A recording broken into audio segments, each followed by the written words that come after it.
first is, so do we have to repeat and try until the child responds correctly, but then the child can rote learn through this and answer? So how to differentiate that? The rote learning and keep repeating. Like, it means to say that what if it gets rote learn? How do you differentiate that?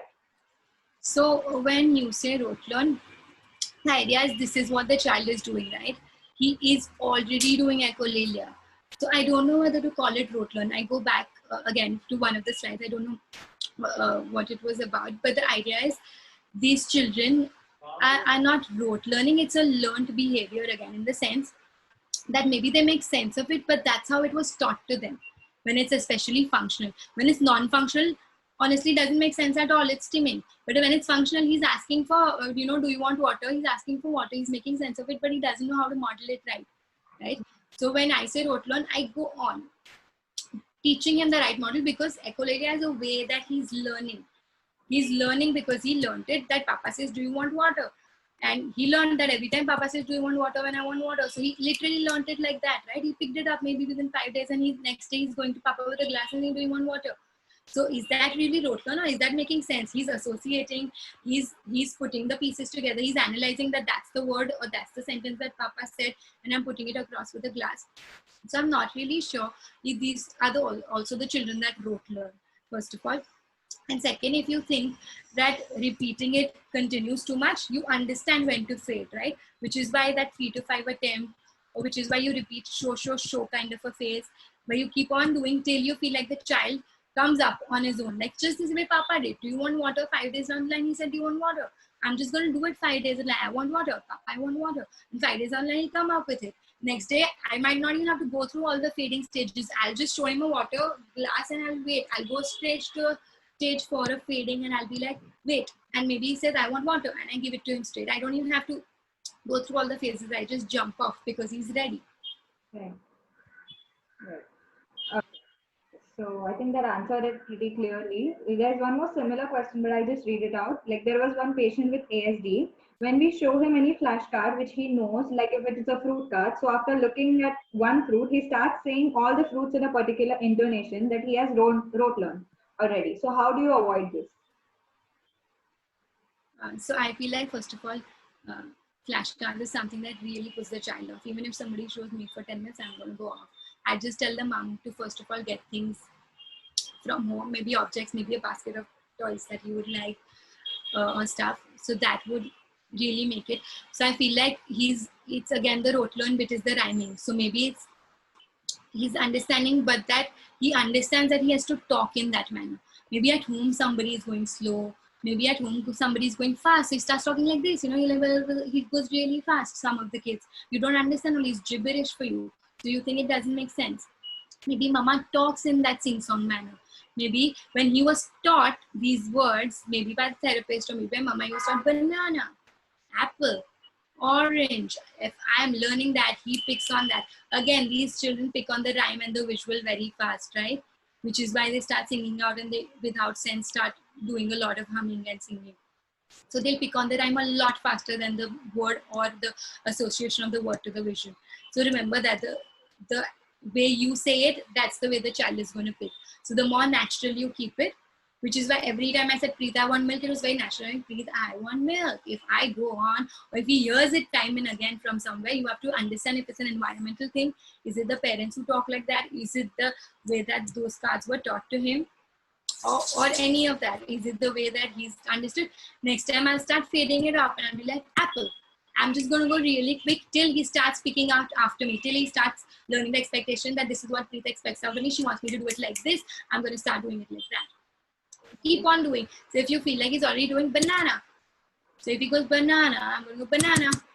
So let him start imitating you if you want him to go that way. Whatever you want out of the child, I feel like show it to him, whether it's a rhythm, whether it's a word, whether it's an association, whatever it is. So if he's like continuously going on with the fruits names, I am supposed to stop him. He has to unlearn this pattern, is what are you saying? Yeah. So one is unlearning. This is difficult. Why? Because some of the kids grow older and they start learning this kind of pattern. You're right.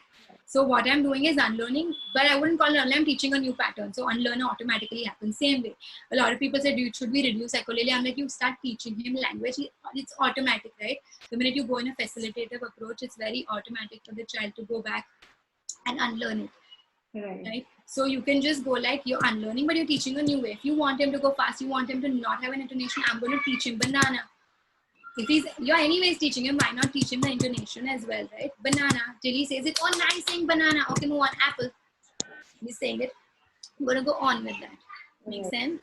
Yeah, it does make sense. So here again, the first thing that you said, the baseline, the vocabulary, that becomes very, very important is what I figured out. Like, yeah, like improving the language will definitely help in reducing the echolalia. So maybe this child only understands he's singing in flashcards. Also, we have to also be aware if they actually understand. Yeah, right. So maybe using more objects, maybe using stuff that he wants. Anyways, you're making him sit and do it. Why not just do it with the objects? Right. Okay, next question is, ma'am, I observed 5 years old ASD child while during the therapy session, he repeats some sentences or do some actions that he has seen on TV in the last night. What are the intervention strategies we follow to control it? He's seen it on TV last night, you said, right? Yeah. So again, I feel like that's more non-functional. Yeah. A form of a thing where maybe he's stimming or maybe he's speaking. Again, a lot of these kids have more of associative memory in the sense they listen to a word and they start picking, which also we do, right? If somebody just tomorrow says specs, I'm just going to remember mine. Or somebody tomorrow says Philippines, I'm just going to go and remember my trip.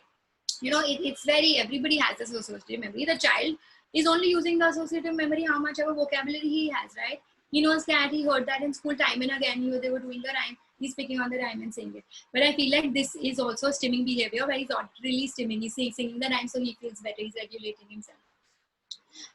So the stimming behavior also, I feel like, goes down over a period when you start teaching them more language. Okay. So how do we use the same strategies, whatever we discussed, for a child with a delayed echolalia? Will this work for both, like immediate and delayed? So delayed echolalia, I feel like can be two. One could be the entire non-functional piece, right? He heard the rhyme in the morning in school, but he's repeating in the evening. So again, that entire part could be the sensory piece. Right. He's not processed it, only associative memory is working, nothing else is in place. So he's just associating the word. Mama was saying, talking to Papa and said t-shirt or bus or something, and he starts wheels on the bus. Goes on. So that could be one. So if that's the thing, we need to work with the autist hand in hand. We need to start figuring, maybe start making sense of more words, reduce the screen time, reduce the rhyme time for now, because otherwise the visual and all of that will just go hand in hand, right? He'll pick like this. Visual is his strength. Humming or rhymes are his strength. Intonation is his strength. So when he already has these two strengths, if we try and use them too much, not working for us, because we need to teach him another sense. We need to teach him audition. So that's one. Another delayed could be that he knows it, but he's saying it after maybe a minute. So that could be the loading bit that I was talking about. He's not processed it enough. Right. If we know the cause better, like if we spend time in finding out what is the cause, we can see the results, like associate the pattern and do it better. Right. Okay. A child is 7 years old and is diagnosed with ASD. Child's mode of communication is mainly through crying and verbally. Child will be reciting only poems out of context. What is your suggestion regarding this case? Sorry, I didn't get the question. Can you tell me? Okay, it's a child of 7 years is diagnosed with ASD. Child's mode of communication is mainly through crying and verbally. Child will recite poems out of context. What is your suggestion regarding this? It's similar what you said. Yeah. So he's reciting. Honestly, these children, I would feel like, try hard. They have a lot of screen time and they have a lot of rhyme time, whether school or wherever. Try to get them away from it so that they start making sense of things. Those are two things that I wouldn't want the child to do too much screen time. I don't mean screen time session wise. A lot of parents nowadays think that that's also screen time, right? Yeah. So it is a part, but it's not as bad as how they would watch a YouTube video or any of the rhymes that they are singing. Rhymes and screen time is something that will really take a long time for child to go through that entire processing phase. It will take a long time. Right. Okay. So next is, so is this strategy applicable to all the reasons why echolalia happens, or do we assess or understanding in session why echolalia is happening? Okay, it's the same thing. If you understand the reason, then it's Yeah, no, so again, go through your baselines, right? The minute the child comes, if you don't have formal assessment in hand that time, which happens a lot in India, right? None of us have it in hand at all times, or we'll have something like a comedy which doesn't really assess all of it. It assesses a very big picture. You can do whatever, any formal assessment is fine till you can, but I feel like when you know in your head what you're looking at, that owl that Hannon has given really helps out in that, I feel like, because you need to observe, you need to weigh, you need to listen. Maybe he knows one word, maybe he doesn't know 100 other words. Or you can have a vocab check for the parents to put them back, and you know that I feel like helps a lot when you have that checklist.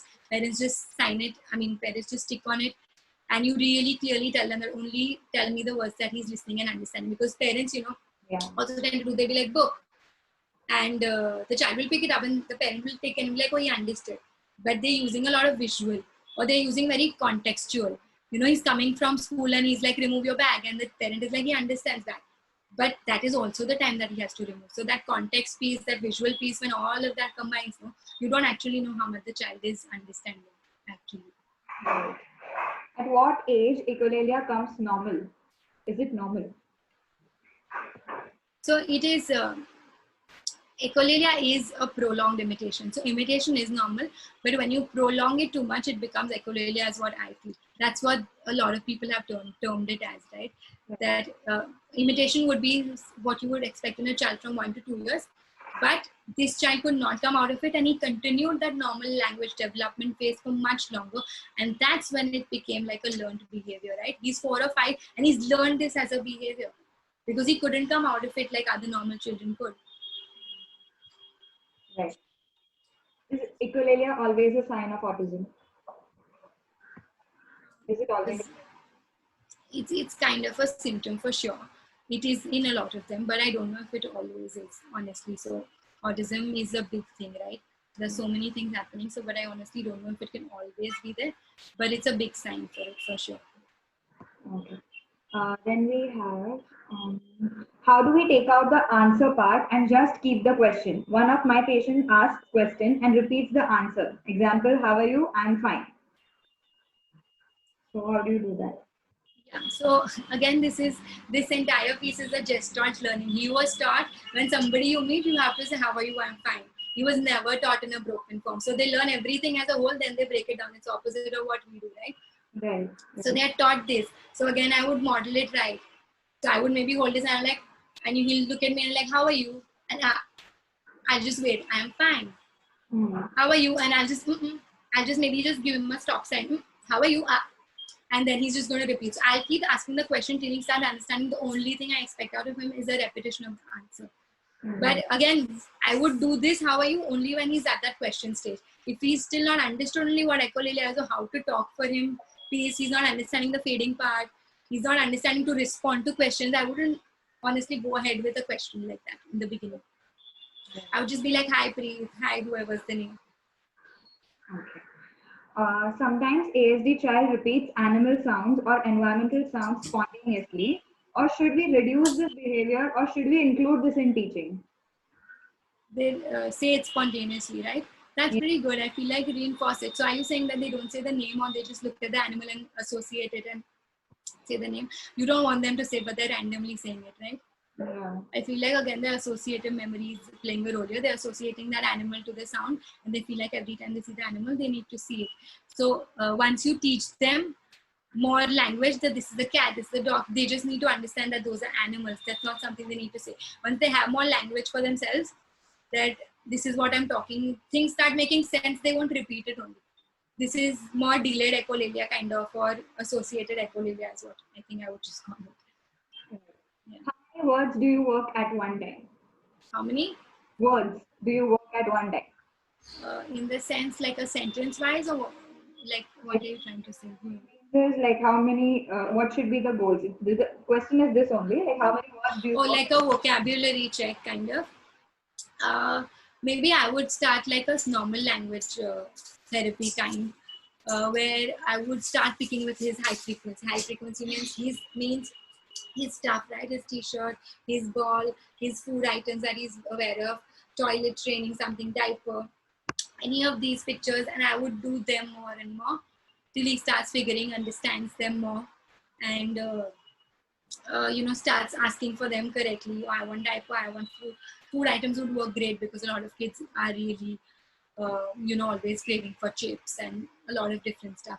Not like always you do it, because then I know parents also complain that you can't do it. But start with toys that they would like, or many of the sessions, the child has had a bad day outside or a long tiring day. Parents will come and tell you to be aware that he's had a long day, please try. So you, maybe your goals you've set, maybe you had 10 minutes extra today to prep up his goals, but it didn't work. So don't be very adamant in terms. You have to be flexible to go sync with the child. Many times you're like, no, this is the goal, you need to finish this today. Leave it. If you know the child is not in good state, I would just maybe sing with him. It's okay. Oh, we're singing. I'll just teach him, oh, I'm singing. I am. Maybe he learned singing today. Maybe he learned dancing today. Maybe he learned, some of the toys that he starts wants to play, that these are blocks. I know I want to teach him high frequency words, but he's not had a good day. In my clinical session, I just have some blocks and something left, today. I have an elephant and a blocks. I'll just teach him that. It's okay. Next time he comes, at least I added some of more vocab to his thing. Right. Okay, last one is, could you suggest a few counseling tips for echolalia which aims to help parents understanding this condition a bit more thoroughly? So I feel like when you go too much into the details of whys with the parents, they get confused. So you can definitely go a little bit into why and tell them that the child is not processing anything, right? Which is why everything that he hears, it's like a blurting out. It's more like nothing stays in. It's literally just it's just like a cycle by firing it out kind of thing. And you can also definitely say that this is something that he's learned because maybe, something happened. Maybe he has autism. Maybe there was some deviancy, anything. We don't know what happened, but the child has delay. So the delay also suggests that this is imitation phase, mama, that he was doing it 1.5, 2 years, but he couldn't come out of it. That's why he's continuing this and he thinks this is the right way. So the minute I feel like I go ahead and tell the parent that he thinks that's like, why I'm not putting the parents at fault, I'm not putting anybody else on something. I feel like that's what he is, but maybe we have to teach him. They might also, a lot of parents be like, oh, you're just repeating, you're making repeat anyways doing it. So a lot of these questions will come. The idea is, if you know in your head that that's your goal, that if I don't model it enough, he's not going to learn it. He needs to listen. He needs to understand things. When he understands things, he's going to be able to make sense of things. And the only way we understand, the child understands, is the audition, which nobody else is going to work on except for us.